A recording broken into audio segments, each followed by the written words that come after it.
Assalamualaikum warahmatullahi wabarakatuh. Siswa-siswi Madrasah Hebat Bermartabat, siswa-siswi kelas 11 Madrasah Aliyah ataupun yang sederajat. Masih bersama saya Rudi Agus Salim. Kita akan bersama-sama belajar bersama mata pelajaran Akidah Akhlak, yaitu pada bab 2 buku paket kalian F. Aliran Mu'tazilah.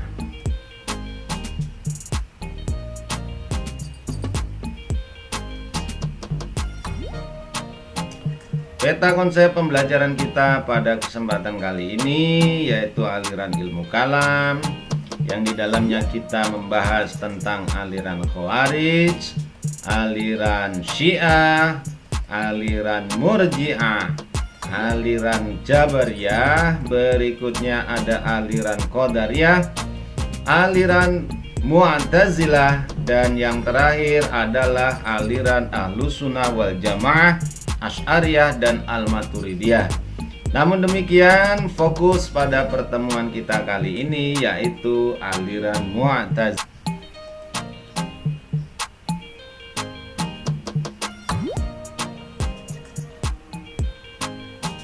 Tujuan pembelajaran kita pada bab 2 aliran-aliran ilmu kalam, yaitu setelah memahami materi peserta didik diharapkan dapat memahami materi terkait aliran Jabariyah, aliran Qadariyah, dan aliran Mu'tazilah dengan baik.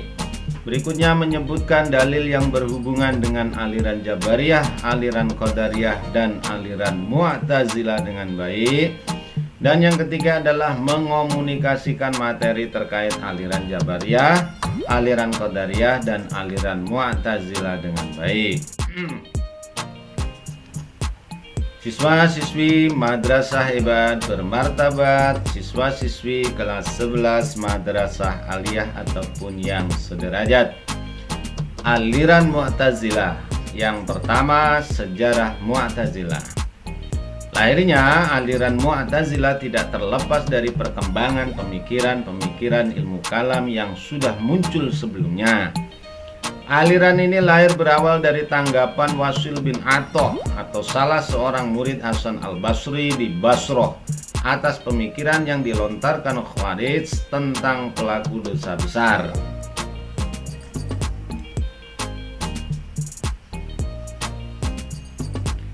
Ketika Hasan al-Basri bertanya tentang tanggapan Wasil terhadap pemikiran Khawarij tersebut, dia menjawab bahwa para pelaku dosa besar bukan mukmin dan juga bukan kafir. Mereka berada dalam posisi antara mukmin dan kafir, yaitu orang fasik. Kemudian Wasil memisahkan diri dari jamaah Hasan al-Basri dan gurunya itu secara spontan berkata, "I'tazala anna." Wasil memisahkan diri dari kita semua.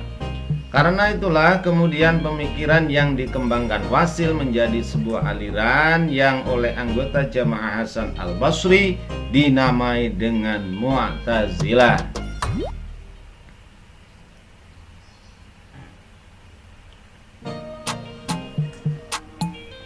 Adapun corak pemikiran kalam Mu'tazilah lebih cenderung menggunakan pendekatan berpikir filsafat, sehingga aliran ini terkenal dengan aliran kalam rasional. Mereka menamakan dirinya sebagai ahlu at-tauhid atau menjaga keesaan Allah, dan ahlu al-adl, mempercayai dan meyakini penuh akan keadilan Tuhan. Karena rumusan-rumusan pemikiran kalamnya itu benar-benar menjaga kemurnian tauhid dan prinsip keadilan Tuhan.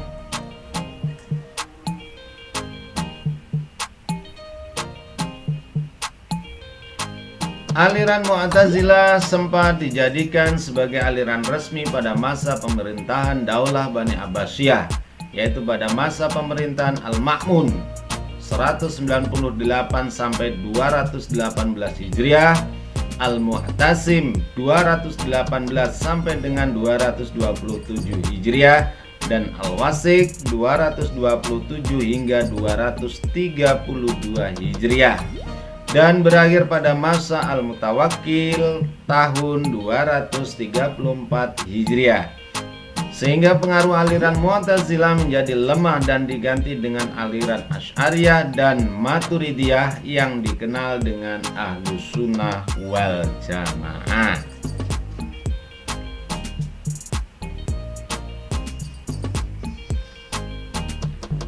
Yang kedua, pokok ajaran Mu'tazilah. Ajaran Mu'tazilah dituangkan dalam Al-Usul Al-Khamsah, 5 dasar ajaran, yaitu At-Tauhid atau keesaan Allah, Al-Adlu keadilan Allah, Al-Wa'du wal Al-Wa'id janji dan ancaman, Al-Manzilah baina Al-Manzilatain posisi di antara dua posisi, dan yang kelima atau yang terakhir adalah Amar Ma'ruf Nahi Mungkar, memerintahkan yang baik dan mencegah yang mungkar.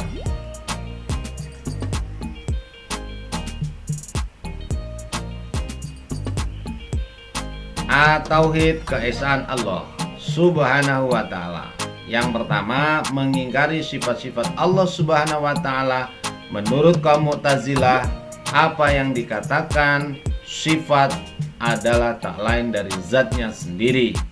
Yang kedua, Al-Quran menurutnya adalah makhluk atau hal yang baru. Yang ketiga, Allah di akhirat kelak tidak dapat dilihat oleh panca indera manusia, karena Allah tidak akan terjangkau oleh indera manusia. Berikutnya yang B, keadilan Allah Subhanahu wa ta'ala.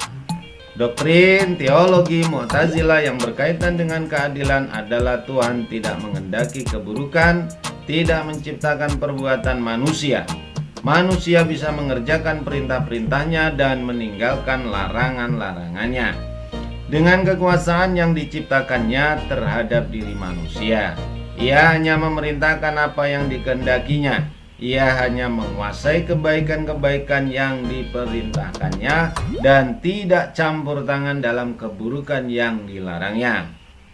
Allah akan memberikan balasan kepada manusia sesuai dengan apa yang diperbuat manusia. Apabila berbuat baik, maka akan diberi balasan pahala, dan sebaliknya, apabila berbuat buruk, maka akan mendapatkan dosa dan siksa. Itulah yang dianggap adil oleh Mu'tazilah, karena manusia mempunyai akal untuk mempertimbangkan sesuatu sebelum berbuat, dan perbuatan manusia itu murni dari manusia itu sendiri, karena Allah tidak campur tangan dalam perbuatan manusia.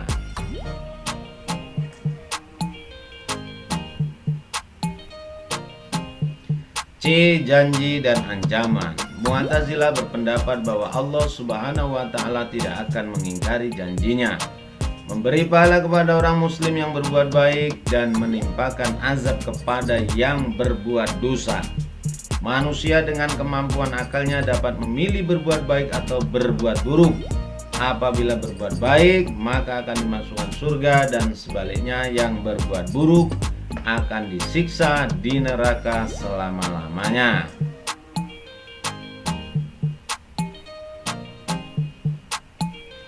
Di posisi di antara dua posisi, al-manzilatu bainal manzilatain.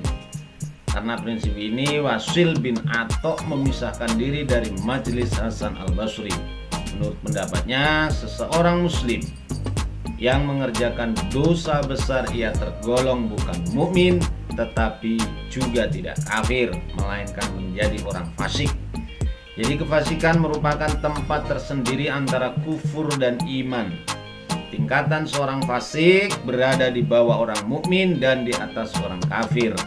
Orang mukmin yang melakukan dosa besar dan mati atas dosanya, maka tidak dihukumi mukmin, juga bukan kafir.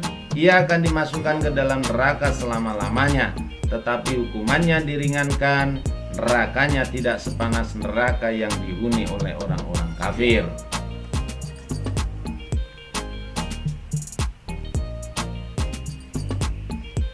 Dan yang terakhir yaitu amar ma'ruf dan nahi mungkar. Doktrin Mu'tazilah tentang amar ma'ruf dan nahi mungkar pada awalnya mempunyai kesamaan dengan doktrin Ahlus Sunnah, yaitu bahwa setiap muslim mempunyai kewajiban untuk mengajak kebaikan dan menghindari kemungkaran. Namun dalam perkembangannya digunakan untuk memaksa kepada pihak yang tidak sepaham dengan teologi Mu'tazilah untuk menerimanya. Para ulama yang dicurigai tidak sependapat dengan Mu'tazilah diinterogasi dan dipaksa untuk menerima pandangan teologinya, khususnya tentang kemakhlukan kalamullah atau Al-Quran. Inilah yang dinamakan mihnah.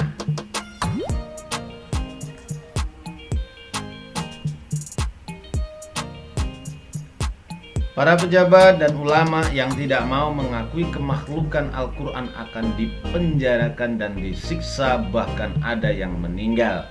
Alasannya adalah bahwa orang yang tidak mengakui kalamullah itu makhluk maka dihukumi musyrik. Di antara ulama yang menjadi korban mihnah adalah Imam Ahmad bin Hambal yang disiksa di penjara karena tidak mengakui kemakhlukan Al-Quran.